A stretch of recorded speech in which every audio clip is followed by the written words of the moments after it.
Clip number 643۔ اس clip میں آپ قرآن پاک کی سورہ حجر کی آیت نمبر 51 سے 53 تک کی تلاوت، ترجمہ اور تفسیر قرآن صراط الجنان سماعت فرمائیں گے۔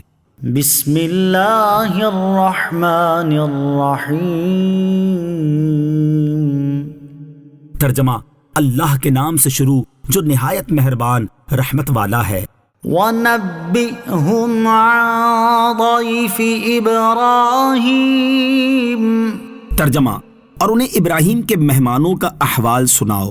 وَنَبِّئْهُمْ، اور انہیں احوال سناؤ۔ اس صورت میں سب سے پہلے اللہ تعالیٰ نے سید المرسلین صلی اللہ علیہ وسلم کی نبوت پر دلائل دیے، اس کے بعد توحید پر دلائل ذکر فرمائے، پھر حضرت آدم علیہ السلام کی تخلیق اور اس سے متعلق واقعات بیان فرمائے، پھر سعادت مندوں اور بدبختوں کے احوال بیان کیے، اور اس آیت سے اللہ تعالیٰ نے بعض انبیاء کرام علیہ السلام کے واقعات بیان فرمائے تاکہ ان واقعات کو سن کر لوگ عبرت حاصل کریں اور ان میں عبادت کا ذوق و شوق پیدا ہو۔ سب سے پہلے حضرت ابراہیم علیہ السلام کا واقعہ بیان فرمایا، پھر حضرت لوط علیہ السلام کا واقعہ، پھر حضرت شعیب علیہ السلام کا واقعہ، اور آخر میں حضرت صالح علیہ السلام کا واقعہ بیان فرمایا۔ چاروں انبیاء کرام علیہ السلام کے واقعات یہاں اختصار کے ساتھ بیان کیے گئے ہیں۔ ان واقعات کی تفصیل سورہ ہود میں موجود ہے۔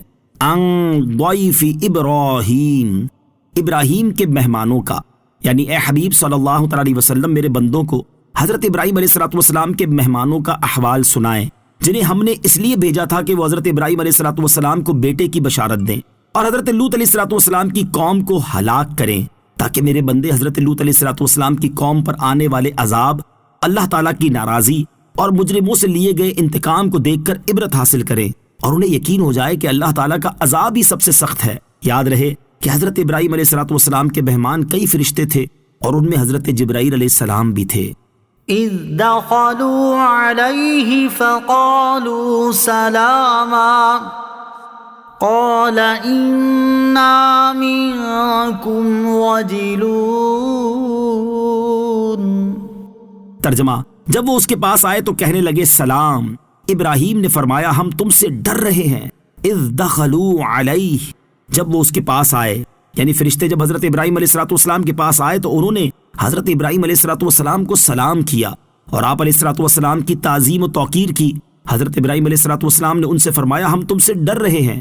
حضرت ابراہیم علیہ السلام کا مہمانوں سے خوف کھانے کی ایک وجہ یہ تھی کہ وہ اجازت کے بغیر اور بے وقت آئے تھے، اور دوسری وجہ یہ تھی کہ مہمانوں نے ان کا پیش کردہ بھنا ہوا بچڑا کھانے سے انکار کر دیا، اور اس دور میں مہمان کا کھانے سے انکار کر دینا دشمنی کی علامت سمجھا جاتا تھا۔ قالوا لا توجل انا نبشرك بغلام علیم۔ ترجمہ، انہوں نے عرض کیا آپ نہ ڈریں، بے شک ہم آپ کو ایک علم والے لڑکے کی بشارت دیتے ہیں۔ انا نبشرك بغلام علیم، بے شک ہم آپ کو ایک علم والے لڑکے کی بشارت دیتے ہیں۔ علم والے لڑکے سے مراد حضرت اسحاق علیہ السلام ہیں۔ فرشتوں کا علم، اس آیت سے معلوم ہوا کہ فرشتوں کو اللہ تعالیٰ کے بتانے سے یہ معلوم تھا کہ حضرت ابراہیم علیہ السلام کے ہاں بیٹا پیدا ہوگا اور وہ علم والا اور نبی ہوگا۔ معلوم ہوا کہ اللہ تعالیٰ اپنے مقبول بندوں میں سے جسے چاہے غیب کا علم عطا فرماتا ہے۔ اولاد کو علم دین سکھائیے۔ اس سے یہ بھی معلوم ہوا کہ عالم بیٹا اللہ تعالیٰ کی بڑی نعمت ہے۔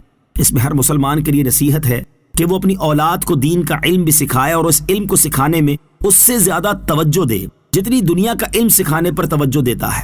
افسوس فی زمانہ مسلمان دین کا علم حاصل کی ہوئی اولاد جیسی عظیم نعمت کی قدر اور اہمیت کی طرف توجہ نہیں دیتے، اور اپنے بیٹوں میں سے جسے ہوشیار و ذہین دیکھتے ہیں اسے دنیا کی تعلیم دلواتے، اس کے لیے ماہر اساتذہ اور اونچے درجے کے اسکول کا انتخاب کرتے ہیں، اور دن رات دنیاوی علوم و فنون میں اس کی ترقی کے لیے کوششیں کرتے ہیں، اور اس کے مقابلے میں اسے دلوائی گئی دینی تعلیم کا حال یہ ہوتا ہے کہ اسے ان عقائد کا علم نہیں ہوتا جن پر مسلمان کے دین و ایمان اور اخروی نجات کا دار و مدار ہے۔ مسلمان کی اولاد ہونے کے باوجود اسے قرآن مجید تک صحیح پڑھنا نہیں آتا، فرض عبادات سے متعلق بنیادی باتیں نہیں جانتا، نماز روزے اور حج زکوٰۃ کی ادائیگی ٹھیک طرح نہیں کر پاتا، اور یہی وجہ ہے کہ صرف دنیاوی علوم و فنون میں مہارت رکھنے والے اکثر دین اسلام ہی سے بیزار اور اس کے بنیادی احکام پر طرح طرح کے اعتراضات کرتے نظر آتے ہیں۔ یہ تو ہوشیار ذہین بیٹے کے ساتھ طرز عمل ہے، جبکہ اس کے برعکس جو بیٹا جسمانی معذوری یا ذہنی کمزوری کا شکار ہو، اسے دنیا کی تعلیم دلوانے کی طرف توجہ کرنے اور اس پر اپنا مال خرچ کرنے کو بیکار اور فضول کام سمجھتے ہیں، اور اسے کسی دینی مدرسے میں داخل کروا کے اپنے سر سے بوجھ اتار دیتے ہیں۔